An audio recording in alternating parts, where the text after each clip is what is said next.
নমস্কাৰ, মোৰ নাম শ্ৰী ভৱেশ ৰয়। আশা কৰিছোঁ আপোনাৰ সকলোৱে ভালে আছে।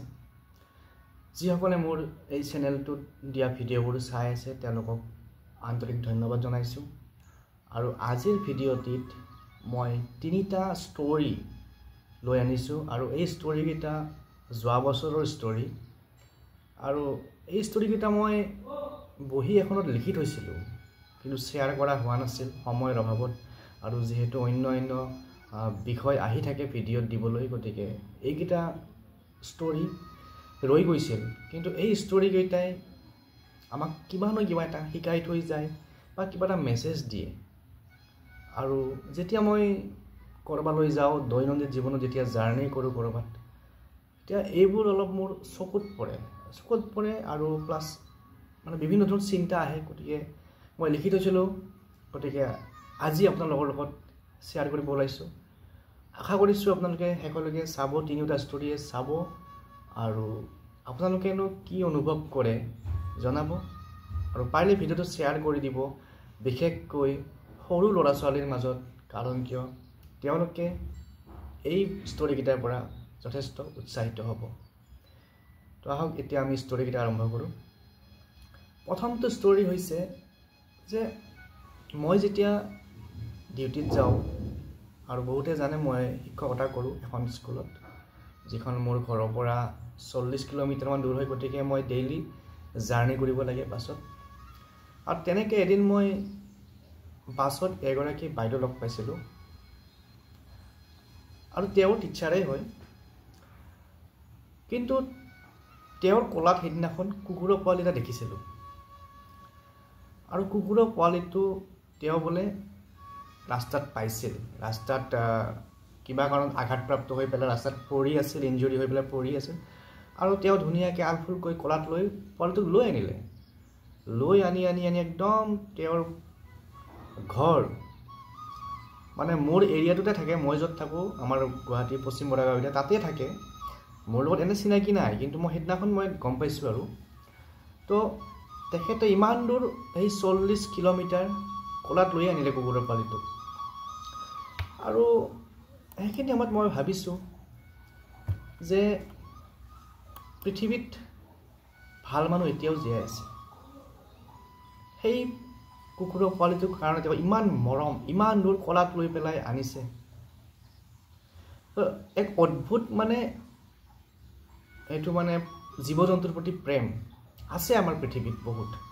যেনেকৈ আমাৰ এগৰাকী বিশিষ্ট মহিলা, আমাৰ অসমৰ ডক্টৰ পূৰ্ণিমা দেৱী বৰ্মন, তেখেতে হাড়গিলা সংৰক্ষণৰ লগত জড়িত।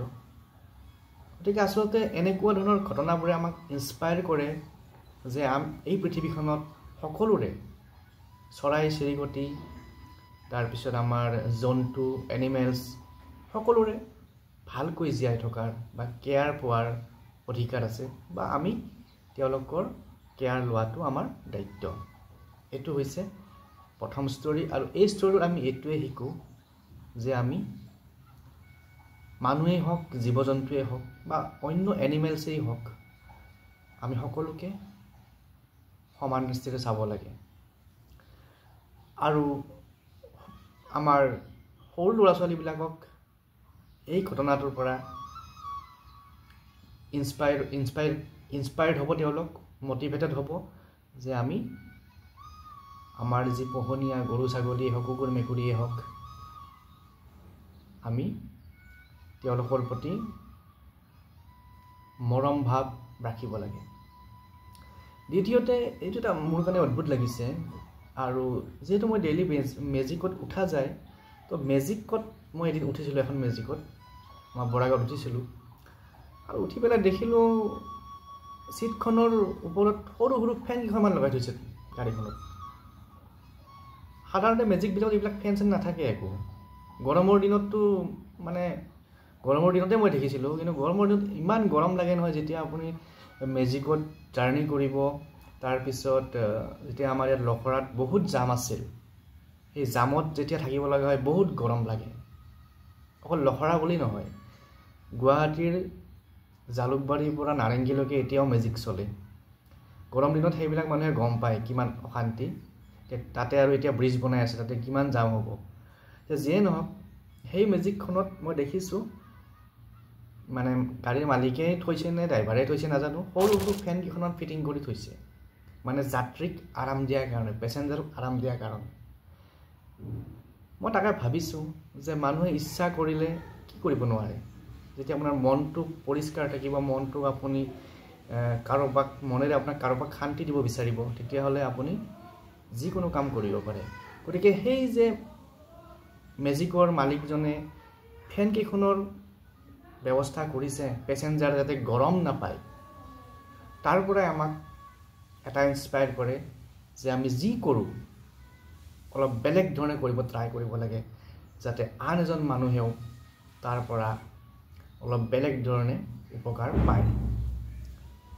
এইটো আছিল দ্বিতীয় ষ্টৰী। আপোনালোকে যদি আমনি পোৱা নাই তেতিয়াহ'লে এটা লাষ্ট ষ্টৰী আছে, সেইটো কওঁ। আমাৰ গুৱাহাটীৰ চানমাৰী অঞ্চলত মই গৈ থাকোঁ, কাৰণ কিয় চানমাৰীত সেইখিনি অঞ্চলতে মই পঢ়া শুনা কৰিছিলোঁ। মোৰ কলেজীয়া জীৱন, হাই ছেকেণ্ডাৰী লাইফটো মই তাতে কটাইছিলোঁ। সেইকাৰণে চানমাৰীত মোৰ ফ্ৰেণ্ড চাৰ্কলো আছে আৰু তাত মই গৈ থাকোঁ। সেই চানমাৰীতে এটা মানে পাহাৰীয়া অঞ্চলত, একদম পাহাৰৰ ওপৰত টিলা টাইপৰ জেগা এটাত কেইঘৰমান মানুহ আছে, বেছি মানুহ নাই, কাৰণ কিয় বহুত ওপৰত। মই গৈ থাকোঁ কাৰণ কিয় তাৰ কাষতে মোৰ বন্ধু এটাৰ ৰুম আছে, সেইকাৰণে মই গৈ থাকোঁ। আৰু সেইখিনি সময়ত আছিল বহাগ বিহুৰ সময়, যোৱা বছৰ 2024। আৰু তাত দেখিলোঁ বিহু হৈ আছে, বিহু মানে বিহু প্ৰগ্ৰেম এটা হৈ আছে, বহাগ মাহ সময়। আৰু মই ভাবিছোঁ যে এইখিনি মানুহেই নাই ইয়াতে বেছি, তথাপিও তেওঁলোকে মিলি বিহু পাতিছে। এতিয়া বিহু পাতিছে সেইটো বেলেগ কথা, কিন্তু তেওঁলোকে এই ৰঙালী বিহু উপলক্ষে তাতে কিছুমান প্ৰতিযোগিতা পাতিছিল। সেই প্ৰতিযোগিতাত মই দেখিছিলোঁ তেওঁলোকে কুইজ পাতিছিল, আকস্মিক বক্তৃতা পাতিছিল, চিত্ৰাংকন, এইবোৰ পাতিছিল সৰু ল'ৰা ছোৱালীৰ মাজত। তাতে যিখিনি সৰু সৰু ল'ৰা ছোৱালী আছে তেওঁলোকৰ কাৰণে। তাৰ মাজতে মই দেখিছিলোঁ এজনী সৰু ছোৱালী, এখন মানে তাই আকস্মিক বক্তৃতা কৈ আছিল লাইব্ৰেৰীৰ ওপৰত, পুথিভঁৰালৰ ওপৰত ইমান ধুনীয়াকৈ ছোৱালীজনীয়ে কথাখিনি কৈছিল। আৰু ছোৱালীজনী মাত্ৰ ক্লাছ 2ত পঢ়া ছোৱালী। আকস্মিক বক্তৃতাৰ বিষয় আছিল লাইব্ৰেৰী। আমাৰতো বহুত ল'ৰা ছোৱালীয়ে লাইব্ৰেৰীৰ বিষয়ে নাজানে বা লাইব্ৰেৰী দেখাই নাই। আগৰ দিনতো স্কুলবিলাকত লাইব্ৰেৰী নাছিলে, আমি পঢ়োঁতে আমাৰ স্কুলত লাইব্ৰেৰী নাছিলে, আমি দেখাই নাই লাইব্ৰেৰী শব্দটো আমি ভালকৈ শুনা নাছিলোঁ ক'ব গ'লে। কিন্তু এই যে ছোৱালীজনীয়ে লাইব্ৰেৰীৰ ওপৰত ইমান ধুনীয়াকৈ ক'ব পাৰিছে, সেইটোৱে আমাৰ সমাজত এটা ডাঙৰ বাৰ্তা দি যায়। কাৰণ কিয় এই ৰঙালী বিহুখন তেওঁলোকে যদি নাপাতিলেহেঁতেন, এই ছোৱালীজনীয়ে হয়তো সেই লাইব্ৰেৰীৰ ওপৰত কথাখিনি ক'ব সুযোগ নাপালেহেঁতেন, বা লাইব্ৰেৰীৰ গুৰুত্বখিনি, লাইব্ৰেৰীনো কি বস্তু তাৰে ওচৰত থকা মানুহখিনিও গম পালে, আৰু লাইব্ৰেৰীৰ প্ৰয়োজনীয়তা কিমান সেয়াও গম পালে। গতিকে মই ভাবোঁ আমাৰ যে গাঁৱত বহুত মানুহে সমালোচনা কৰে, গাঁৱত বোলে অমুক পাতে তমুক পাতে, বা আমাৰ জেগাবিলাকত কিবা এটা পাতিলে মানুহে কয় কিমান প্ৰগ্ৰেম পাতে, কিন্তু কথাবোৰ তেনেকুৱা নহয়। যে আমাৰ যিখিনি নিউ জেনেৰেশ্যন, সৰু সৰু ল'ৰা ছোৱালী যিখিনি উঠি আহিছে, তেওঁলোকক আমি এটা সুযোগ দিবৰ কাৰণে এইবিলাক পতাটো দৰকাৰ। মোৰ কথাখিনিৰ লগত একমত হয়নে নহয় আপোনালোকে মোক কমেণ্ট কৰি জনাব।